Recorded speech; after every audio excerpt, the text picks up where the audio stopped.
Hey, Scott from maristacobb.com here. Should I wait till you get a drink? No, I'll take it. just go into it. Seth from SethMarket.com. Together with you, the three of us, we are Markwood Men's Breakfast Club. Welcome back once again, and good morning, boy. Good morning, Homer. I hope you guys heard every gulp of that on this lapel microphone. Hey, open up that Lane This one, Ready Rubbed. this one. Oh, we're comparing that's what we just smoked. tobaccos. Gotcha. Okay, this is the Sutliff version of the same. This is called Sutliff Ready Rubbed Match. And their goal was to match the original. Pretty darn close. It's much there's coarser. something. Much coarser. It is. There's different. This has more color to it. Oh boy, that has that burly smell. Mm-hmm. This has more color, like more Virginia in it? No, maybe? I don't think so. I don't know. I think so. I don't know. We're gonna try this and see what we think. And continuing on from last week, where we smoked that tobacco. So, howdy boy. Hey. So the weather has been amazing the last couple of days here. It went from 95 degrees to about 70 overnight, literally, just in time for the weekend. And it also turned out that I had some time off to take from all my business travel. Needed some time at home. And so I immediately, with the weather change, sorry, you need this? Why, yes, I do. Wanted to take full advantage of getting some grilling in, or particularly some smoking in. So this week, I have had 3 different smoked meals. Smoked turkey that was left over from Easter, I think. What? Yeah, so when, I think it was Easter, turkeys went on sale. And I smoked a turkey for Easter, and then they went on sale, and I got 4 turkeys for like 14 cents a pound. So this was a raw turkey that was frozen. This is not smoked turkey from Easter. No. I smoked a turkey on... And then you bought extras. On Saturday, I smoked a turkey that has been in my freezer for 5 months. Yes. And that was delicious. Not as good. I don't know if it's probably just being frozen for so long, but didn't seem as flavorful. I went through all of the normal process. I brined it, injected it, smoked it. Everything should have been the same as normal, but it was just not quite as flavorful as the last couple I've done. This was the turkey number 4 of 4 from my freezer, so I now need Thanksgiving to get around here. Yeah. Then the following day, my brother-in-law, was his birthday. That late that night, we went and saw Joker. The following day, he wanted to, for his birthday, pull out his smoker. So he smoked some ribs and grilled some burgers. What does Waffle have? He has an offset smoker as well. He has an offset smoker that his neighbors were throwing away. I think it was the offset smoker. He's got 2 smokers. One of them his neighbors were throwing away. He just grabbed it from the street. It's perfectly good. Perfectly good. So he's got an offset smoker, and he has a gas grill. Maybe that's the one that was in the street. But yeah, he's got both, which is great. If it were mine, it would be in the street. What, the gas grill? Gas grill. Why is that? I don't like gas grills. Yeah. I mean, they're super convenient if you just want to grill something real quick, though many times I'm just using my torch for similar stuff. But yeah, and then over the weekend I made a run to Costco, so I bought normal keto stuff. I was off keto for a couple of weeks, ballooned up, put on like 40 pounds in 2 weeks. 40? Yeah, but that happens. It was 37 pounds. 3 days later, 12 of those are gone. So I'm up like 25 pounds from before. It that's what that's what deep dish pizza. I gotta say, the thing about keto or any low carb diet, it's not just that you're on a diet. You are changing the way your body is processing and what it's burning for fuel. And when you give it all that refined white flour, the buns and the crust and things like that, it immediately converts that, and it assumes that, okay, the famine is over, now it's time for us to store fat, and it just immediately starts packing that weight on. Well, and it's that. It's not like, your mom does Weight Watchers, and if she cheats a little bit with Weight Watchers, it's not a problem, because she's normally eating a low calorie diet and she has some additional calories. Her body isn't freaking out on her like this, because I've experienced the same with low carb. The other thing is, and the reason why it doesn't bother me too much, is that a big chunk of it is the carbohydrates storing water in your body. And so as your body is storing the carbs, those hold like 8 times their volume in water, seriously. And so you notice joints start to swell up a little bit, you get swelling around ankles, and then stomach in particular. But that's why as soon as you stop having carbs, like I said, in 3 days I've lost 12 pounds. So, it's just that water weight, that water retention. It's crazy. So, went to Costco and got a whole bunch of meat. One of the things that I was tempted to buy that I've not found a great way to cook yet, and that's pork belly. It's always tempting to me. I have cooked it in the sous vide a number of times, but cooking it in a sous vide, it doesn't render enough fat. I almost feel like it renders too much, or I don't know what it does. It like renders the muscle instead of the fat. The whole thing ends up being fat. The whole thing ends up being mushy gelatin. It doesn't render enough fat. It doesn't render enough fat. That's been my experience with it. And so, you're much better off with a low and slow process that just gets that fat melted out as much as you can with pork belly. Which, by the way, is why with bacon, even though we buy it fully cured and smoked, you go on to fry it, because that's rendering out even more fat. Right. So because I saw it there and was tempted to buy it, I bought it without having a plan on how to cook it, but I decided I would try something. Again, the weather has been so nice. Yesterday kind of just went by without much. We had a busy day. Didn't do a lot, but then, around dinner time, I'm like, it's just so nice. I want to be outside again. And so I told Allison, I'm going to make a fire. We're going to eat some hot dogs tonight. I was going to cook some steak, but time got away from me. And so I got onto the keto subreddit. I think I just got on Reddit and searched for pork belly. Found somebody that had cubed the pork belly into 1-inch cubes and then smoked it. Mm-hmm. And so I did that. It was amazing. And so I cooked until 11 o'clock last night. Used for some of them, I sprinkled some monk fruit sweetener just to see if I could get some caramelization. Did a little bit. I didn't want to go all in because I didn't want to ruin it. It was awesome. And it was because it was such a low temperature. So I have an offset smoker, which requires a little bit more hand holding than the pellet smoker does. It's not set it and forget it. Yeah, there's no hand holding with pellet smoker.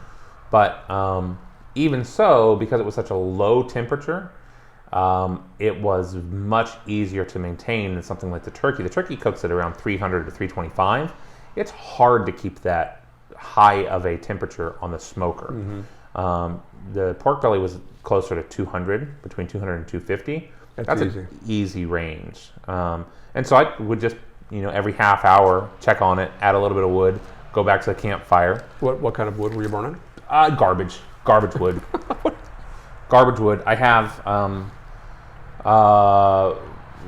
so I was using 3 fuel sources. I had chunk charcoal as the primary heat burning source. I've got literally lumber from near the shop. Our neighbors, they've got some property. They're tearing trees down. I just have it. So it's firewood. All right, that's not lumber. That's not lumber. No, I'm sorry, not lumber, but it's just wood. downed trees. It's just Okay. wood. Of nondescript, unknown origin wood. That's what most of it is. And then I do soak some, I think I had hickory in there that I was soaking and adding periodically, but the majority of it is just wood. So, I don't know. But it smokes a smoke, and do you know, it works is it pine? Is it really, really light, or is it? I will tell you, what I was using yesterday is like 90% termite. So I don't know if that adds something. Yeah, that adds more protein. Yeah, it's been sitting in a wood pile for months, and it was white. So all of the nutrients sucked out, but it's the only wood I had, and it did just fine. 5 hours later, I had delicious cubes of pork belly. It dried out so much of it, rendered out so much of the fat, but there's still enough there that it's moist. So I went to a place in Fort Worth, Texas, Heim Barbecue. It's the first time I'd ever seen a Texas-style restaurant that was cooking pork belly. Usually that's just not a Texas thing. That's definitely North Carolina, South Carolina. We do more pork here. They do more beef. But they have on their menu what they call pork belly burnt ends. So it's just exactly what you're talking about. They cube it up, dry rub it, and then they smoke it. Oh, it's so good, so good. I made the mistake when I went there because I specifically knew I wanted to try the burnt ends, but I went ahead and bought like a 3-meat combo, and the other things are just normal, sausage or brisket or whatever that I could have gotten at a convenience store. I'm joking, but not really, down in the Dallas-Fort Worth area. I just wanted to eat the pork belly. Yeah. I wish I'd have gone with just a massive pile of that. It was so dang good. So yeah, it was awesome. My friend came over, so the friend that was over for hot dogs had to run out, play a softball game, and came over on his way home at 11 o'clock, and we just stood out by the grill and just ate cubes of pork belly. I took some, put it in the fridge, and about an hour later I was still up, went to the fridge, got some, ate it, now cooling off, still good. I think it would make a great taco. I mean, it reminds me the crispness of that, the burnt in style reminds me a lot of carnitas. Yeah. But just fattier. It's so good. Well, I like the fatty pieces from carnitas. Yeah. So. So sorry I didn't bring you any, but I didn't bring them any either. I was thinking that was going to be what you have over there hidden from me. So the other thing I do have, and then I'll stop talking, is so I think I've mostly dialed in my 3D printers. I've been, last time we talked about that I have 2 of them. One of them has a bigger build volume. I've been using them to make some practical things like items around the house. I've used them, of course, for D&D figures, various like boxes and trinkets. And the other day, Homer sent me a message asking if I can make a lockback knife. And I said, well, look, if I can find a file for it, I can make it. I did not find a file for a lockback knife. But it reminded me of a knife that I had wanted to make. It has been in my saved folder for a long time. I just hadn't trusted any of my 3D printers enough to do the job justice. So last night, I decided to go ahead and give it a shot. So here it is. And this is an out the front knife. So everything is 3D printed. On the inside, there is a rubber band. But not only is it an out the front knife, but theoretically, if it works, it is a double action out the front knife. So it'll go, every now and then it gets stuck, but it'll go in, out. It is so satisfying. So I have learned you have to pace yourself in going up and down. Yeah, so What am I doing? you got to pull it all the way down. You got to get it some action. I see. Yeah.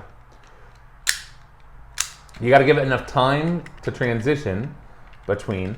But it's a very clever design. It's 5 pieces and a rubber band. You 3D print the blade. I was able to 3D print them all on a single build platform, so all at once. Took about 5 hours to print. Can you take it apart? Yeah, so it is Take apartable? It is take apartable. It has a case, just 2 of the pieces. And so on the inside, I'm going to take it apart significantly. So on the inside of this handle piece is a spring. It's a 3D printed spring piece. And what this is doing is the spring is catching on this slope and this handle guard. So this is where the magic is happening. The blade fits in here and slides forward and backward. The width of the blade is captured in the handle. So the blade can't go anywhere but forward and back. But this spring lock, there's a notch here, and this spring lock is what holds it in place. Oh, okay. So when it is propelled forward, it will actually stay open so you can push on it. And so this slide guard here, as you slide down, that spring lock is pushed up, which will release the blade, at which point there's already tension. Oh, it's depressing the little leaf spring. That's right. And so if you can imagine, that spring is still holding this in place until it slides up, at which point now there's tension on the rubber band, and the blade launches back and is seated back in place. And there's no tension on this end. Right. So the other end of the spring is now locking this side of the blade. And so as you push forward, that spring will ride up this slope here until it opens, which launches the blade forward. It's very clever design. And this spring is printed as a separate piece that's held in place with a dovetail. It slides in. So that piece was, the original size was not the right size. It was too big to fit. So I sized it down. This is a 98% scale. That piece took 7 minutes to print. Wow. By itself. So, I wasn't planning. I could have printed it in a different color. The blue just happened to be what I had in my printer at the time. And then I had to go to Office Depot because I couldn't find any rubber bands in my house. But for a 5-hour print, this is not the simplest thing I have printed, or not the shortest time period. Or not the most. It is not the most complex item to print. Some of the miniature figures, I've printed a dragon. Some of those things are more complex from a printing standpoint. But as far as mechanical, that is so cool. This is definitely the most complex thing. And so, like a lot of out the front knives, if you buy them, you can get them as cheap as like $40. If it ever goes off rails, what you can do is you can pull it tight. You can pull it, and that will click it back into place. Then you can do it down again. I imagine that there are real out the front knives that have a similar design to this. I've used some of them. It's just so satisfying. It is like to cover it again. Super de duper fidget toy for me. I had to do a little bit of filing. Are these legal? Is it considered a real knife? No. No law enforcement would consider this a knife. Well, unless you were doing something that you shouldn't be. You could. One of the very first questions my mom asked is, could you get that into an airport? Yeah, you could, but it is a toy. It is a toy. It is a fun toy. You could poke somebody with it, but you could poke somebody with lots of things. As we do. That's right. Wow. Isn't that Need lighter satisfying? again. That is really, really cool. So, I was thinking about the whole lockback because knives are fascinating, and when they're constructed well like this, there's a lot to them, a lot more to them than initially meets the eye. And I just appreciate a well-designed knife. And I thought, I'd like to share my knowledge and my interest in that with my grandkids. And what better way than to have a little plastic knife kit? So I went on Amazon and was looking, and there's a couple of them out there you can buy for like $20. And the thought occurred that, wait, these are just 3D printed. I bet you could do this. And what does he do? He shows up with a knife. That's not the one I wanted to show the grandkids, but still, that's pretty cool. Yeah, mechanical functioning of it is fascinating. And what's great is if we wanted to have it scaled down to half size, could be done.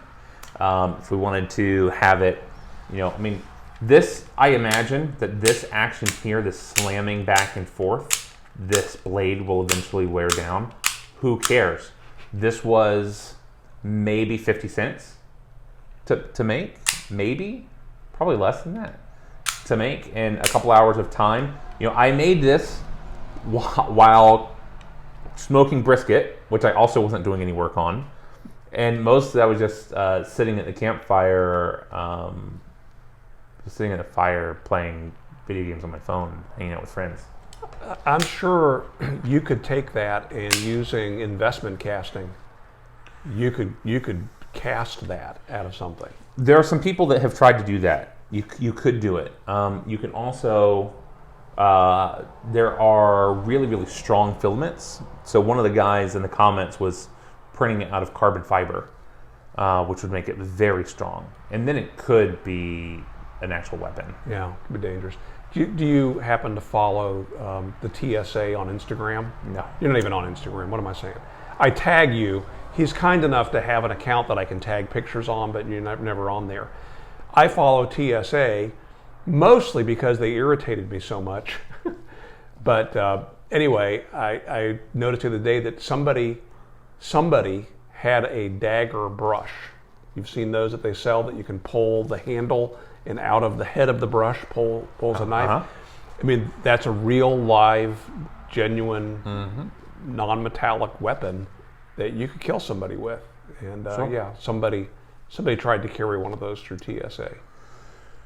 Speaking of TSA, the other day as I was in Chicago, I'm in the Chicago airport walking around with my very heavy backpack, trying to figure out why is it so heavy. And I sit down, I'm through TSA, I'm at my gate.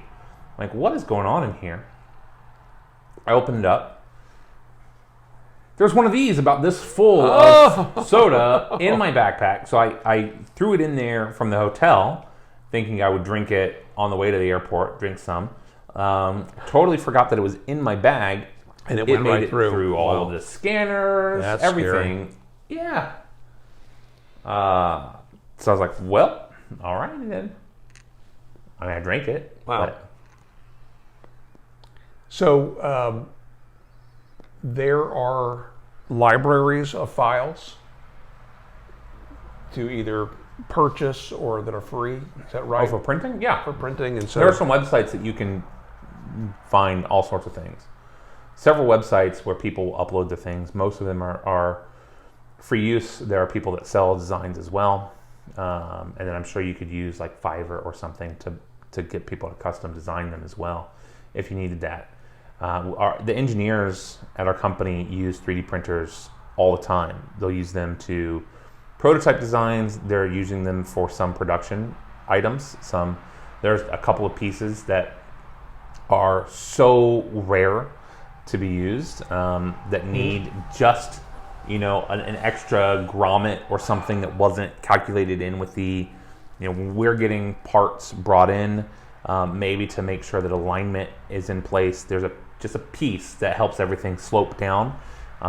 That we have a 3D printer in our production facility that just print the piece. There was 20 minutes later, you're good to go. Some of you know, I used to work for Shopsmith, and most of the tools in my wood shop are made by Shopsmith.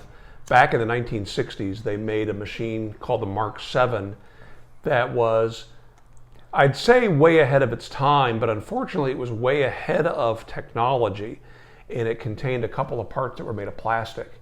And those plastic parts melt if you're using the machine for, like, let's say your lathe turning and the machine's on a lot. Part of their speed control is this little, it looks like a little Nautilus, like a shell, like a shell, Yeah. like a little spiral. And that part will absolutely melt down. And there's a rack that's on one of the tubes that allows you to crank the headstock and carriage along the way tubes. And there's also an impeller because it had a dust collector built into it. And as the years have gone by, either through melting or the fact that the plastic has just gotten old and enough heating and cooling cycles, they're breaking. And people were just throwing these things away 20 years ago, and they were showing up on eBay and being parted out. Nobody had an impeller on them anymore. And a lot of folks were putting the current Mark V headstock on their Mark VII base, which eliminates a lot of the interesting functions of the Mark VII. Well, now with 3D printing, that's just been a boon for people. Yeah. They can now you can go on eBay and you can buy parts that were custom printed specifically for those Mark VII machines. So it's really cool how some of this old new life can be brought into old things that we wrote off. It's really neat. I wonder how many things I've thrown away because a knob broke or something that was proprietary that today we could 3D print. Yeah, the technology is there, and it's going to be really interesting to see where it goes. I mean, they're 3D printing houses. They're 3D printing, with the same technology, pouring concrete via nozzle. The 3D printing.